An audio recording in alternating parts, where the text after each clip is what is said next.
ብልጽግና ቅድም እንዳልነው ፈጠራና ፍጥነት ይፈልጋል። መንግስት ደግሞ አይፈጥርም ወይም ውስን ነው ፈጠራው። ፈጠራና ፍጥነት ከሌለ ደግሞ ያ የምናስበው ፍትህ፣ ያ የምናስበው መዋቅራዊ ሽግግር ሊረጋገጥ አይችልም፣ መቀየር አለበት ብሎ የመደመር መንግስት ጉዳዩ የፕራይቬት ሴክተርና የመንግስት ሳይሆን የስርዓት ስብራት ነው ይላል። ሲስተሚክ ፌሊየር ነው ይላል። ለምሳሌ አብዮታዊ ዴሞክራሲ ተራማጅ የፖለቲካ ልሂቃንና የኢኮኖሚ ልሂቃንን በእኩል ዓይን አያይም።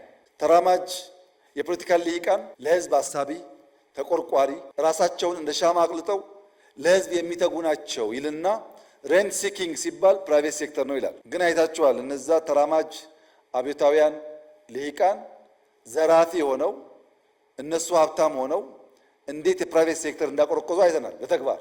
ያ የተዛባ ምልከታ እነዛን ተራማጅ የፖለቲካ ልሂቃን ንጹህ ብፁዕ አድርጎ የማሰብና የኢኮኖሚ ልሂቃን ደግሞ የሬንት ሲኪንግ ምንጭ ናቸው ብሎ ማሰብ ኢትዮጵያ ውስጥ ተሞክሮ አከሰረ። ስለዚህ ምን አለኛ መንግስት የነጠረ የታወቀ ሚና የሚጫወትበት፣ መንግስት ከፕራይቬት፣ መንግስት ከህዝብ፣ መንግስት ከአጋር ድርጅቶች ተቀናጅቶ የሚሰራበት የመደመራዊ ፈጠራና ፍጥነት ያስፈልጋል። ያ ነው ሁለንተናዊ ብልጽግና የሚያመጣው።